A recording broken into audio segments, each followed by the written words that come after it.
Hello friends, आज हम बात करेंगे केमिस्ट्री के कुछ इम्पोर्टेंट टॉपिक पे। पहला टॉपिक है हमारा मास नंबर। मास नंबर को हम अगर लिखें, हम ए से रिप्रेजेंट करते हैं। मास नंबर इक्वल टू हो जाएगा number of proton plus number of neutron. Number of proton को हम जेड से रिप्रेजेंट करते हैं, मास नंबर को हम ए से रिप्रेजेंट करते हैं। तो mass number equal to number of proton plus number of neutron. अगर हम एग्जाम्पल की बात करें, हम कार्बन एग्जाम्पल ले लेते हैं। कार्बन में जो नंबर ऑफ प्रोटॉन होते हैं वो भी 6 होते हैं और नंबर ऑफ न्यूट्रॉन वो भी 6 होते हैं। तो कार्बन का एटॉमिक मास यानी कि मास नंबर कितना हो जाएगा? 12 हो जाएगा। बहुत इजी सा है। यहाँ हम इस फॉर्मूले से नंबर ऑफ न्यूट्रॉन भी हम काउंट कर सकते हैं। कैसे? Mass number minus number of proton. Easily हम नंबर ऑफ न्यूट्रॉन निकाल लेंगे। मान लिया हम कार्बन की बात कर लेते हैं। हमें कार्बन का मास नंबर पता है कितना है, 12 है, और इसमें से हम उसके प्रोटॉन घटा देंगे तो नंबर ऑफ न्यूट्रॉन कितना आ जाएगा? 6 आ जाएगा।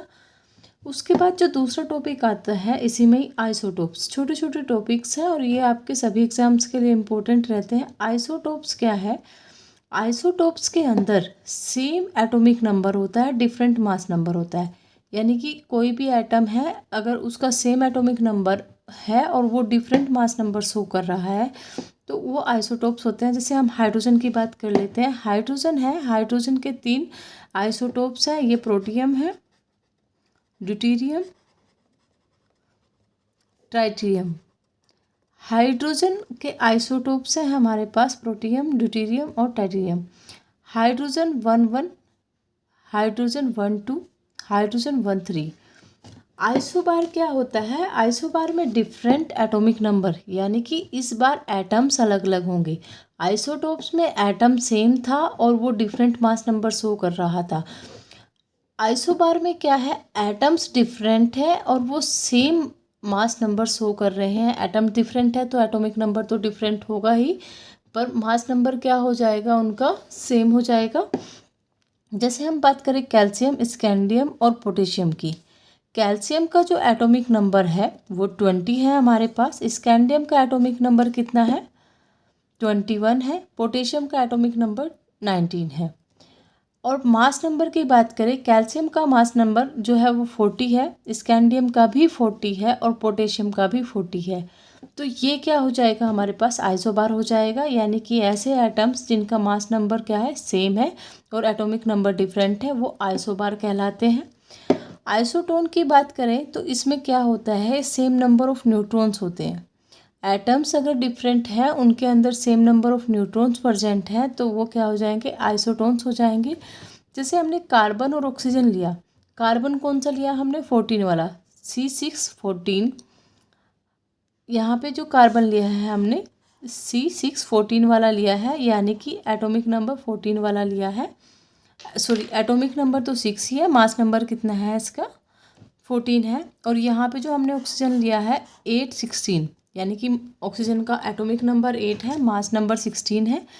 जब हम इनके नंबर ऑफ प्रोटॉन की बात करें तो इसके अंदर, कार्बन के अंदर प्रोटॉन 6 हो जाएंगे, ऑक्सीजन के अंदर प्रोटॉन 8 हो जाएंगे। पर यहाँ पे जब हम इनके न्यूट्रॉन काउंट करेंगे तो कार्बन के कितने आएंगे? 8, और ऑक्सीजन के भी 8 आएंगे। नंबर ऑफ न्यूट्रॉन कैसे निकाल सकते हैं? Mass number minus number of protons कितना आ जाएगा? 8। यहाँ पे भी निकाल सकते हैं। Mass number, number of proton कितना आ जाएगा? 8। तो यानी कि ऐसे एटम्स जिनके नंबर ऑफ न्यूट्रॉन सेम होंगे उन्हें हम आइसोटोन्स बोलते हैं। उसके बाद आते हैं iso electronic. Same number of electrons यदि प्रेजेंट है, ऐसी स्पीसीज जिन पे same number of electron present है जिनमें, तो उन्हें हम आइसो इलेक्ट्रॉनिक स्पीसीज कहते हैं।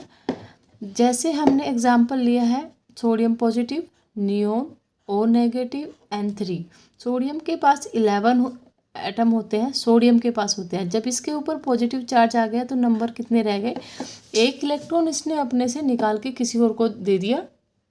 जो पॉजिटिव चार्ज आता है वो 1 इलेक्ट्रॉन डोनेट करने के बाद आता है।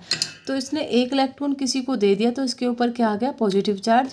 और पॉजिटिव चार्ज आने के बाद इसने 1 इलेक्ट्रॉन दे दिया, कितने इलेक्ट्रॉन बचे इसके पास? 10। नियोन के पास ऑलरेडी 10 इलेक्ट्रॉन होते हैं, नोबल गैस है, इसकी इलेक्ट्रॉनिक कॉन्फ़िगरेशन फुलफिल होती है, यानी कि 2 8 होती है। ऑक्सीजन के पास 8 इलेक्ट्रॉन है, 8 इलेक्ट्रॉन, इसने 2 इलेक्ट्रॉन किसी से ले लिए हैं, नेगेटिव चार्ज है यानी कि इसने गेन की है। अगर नेगेटिव चार्ज होता है तो इलेक्ट्रॉन गेन कर रहा होता है, अगर पॉजिटिव चार्ज होता है तो इलेक्ट्रॉन डोनेट कर रहा होता है। तो ऑक्सीजन के ऊपर 2 नेगेटिव चार्ज है तो इसने कितने इलेक्ट्रॉन लिए हैं, 2 इलेक्ट्रॉन इसने गेन किए हैं, तो इसलिए इसके पास 2 नेगेटिव चार्ज आ गया है। और इसके पास भी 8 इलेक्ट्रॉन थे इसके पास, 2 इसने ले लिए हैं, तो टोटल कितने हो जाएंगे, 10।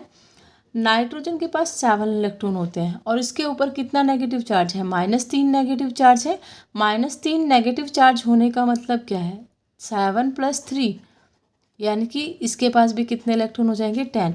ये जो एग्जाम्पल दिया गया है, sodium positive, neon O2 negative and 3 negative, ये यहाँ पे रिप्रेजेंट करता है कि ऐसी स्पीसीज पॉजिटिव हो या नेगेटिव हो या न्यूट्रल हो, ऐसी स्पीसीज जिनके पास सेम नंबर ऑफ इलेक्ट्रॉन्स होते हैं वो आइसोइलेक्ट्रॉनिक्स होते हैं। तो ये आइसोइलेक्ट्रॉनिक स्पीसीज के एग्जाम्पल हैं।